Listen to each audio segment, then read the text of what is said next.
Hi, thanks for coming to my channel. Today we're going to be talking about the fallacy of unconditional love. And this topic today is really to uncover the fact that there is no such thing as unconditional love. Everybody comes into relating with their own conditions.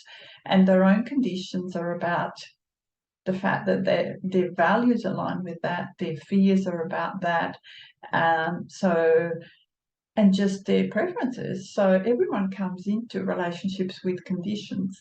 So when we talk about condition, you need to find out early on. So the first condition that we're going to be talking about is the reality that everybody is conditioned to be attracted to someone. And if they're not attracted to someone, for whatever reason, they're not going to be interested in having that relationship. So the first thing is that there has to be an attraction to the other person. So that's condition number one. So that's to start with.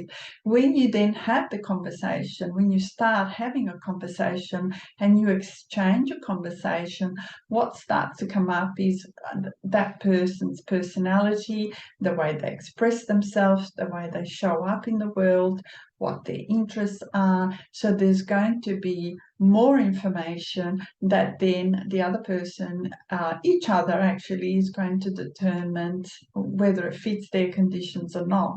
Are they attracted to this person's interest? Are they attracted to the way this person is expressing themselves? So that's condition number two.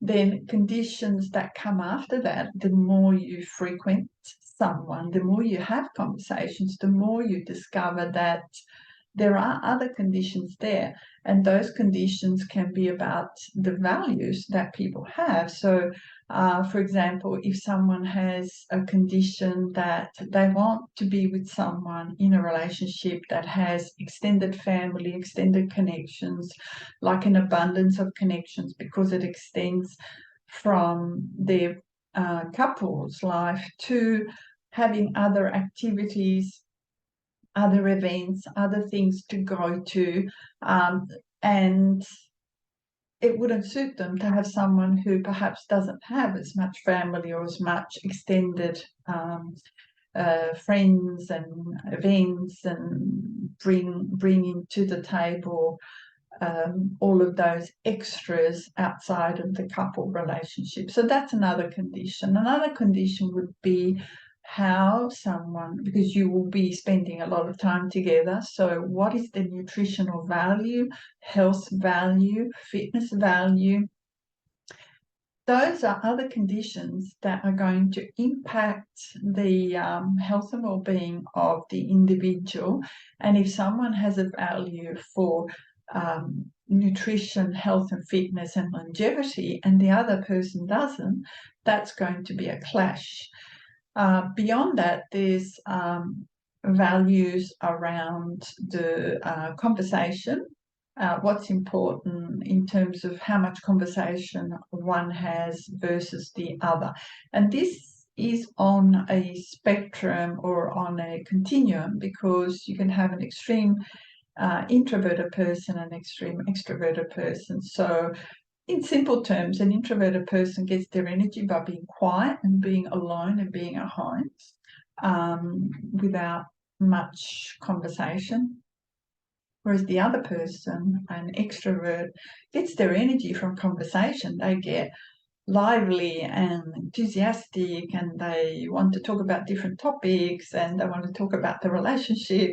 So you have these two opposing polar extremes that aren't going to manage that well together to get that need met, one for quiet and the other one for conversation.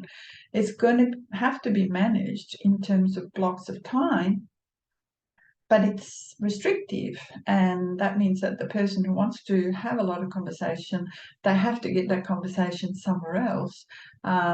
So if you have to have conversation about the relationship and different things that have to be talked about, it has to be within blocks of time that are manageable for the other person. So that's another condition.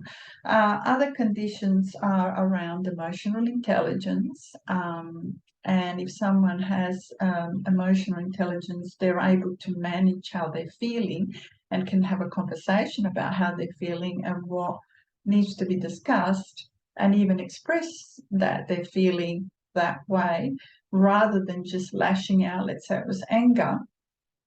That person could just say, look, I'm feeling angry at the moment because I've just discovered this information.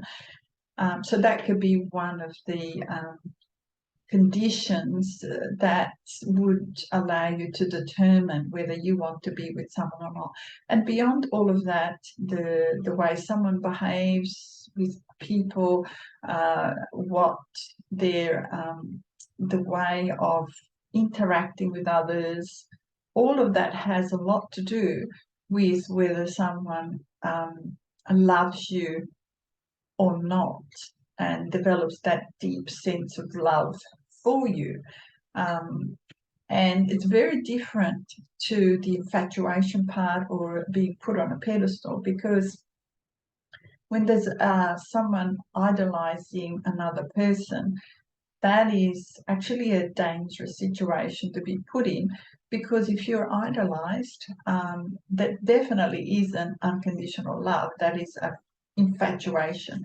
And then that means that when that person is revealed to be vulnerable and human and does come with deficiencies, because nobody's perfect, every single person comes with some sort of imperfection.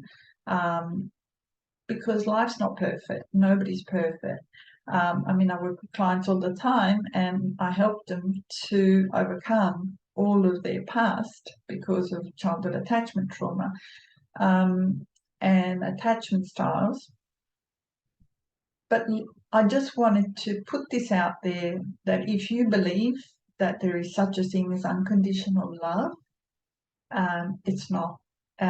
You can get to blissful love at some point in the future where you've evolved the relationship to a long-term deep love, which encompasses everything. But at the beginning, before you get to that phase where there is acceptance, respect, validation, or valuing the other person with everything that they come to the relationship with, then you could start to say, okay, well, that's unconditional love.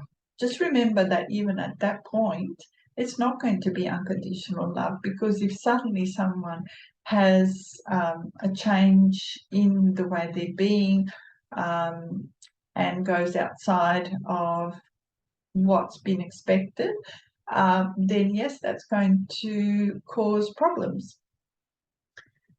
So I hope that helps. Thank you for watching. Please like, share, and subscribe. And look forward to seeing you in the next video. Bye for now.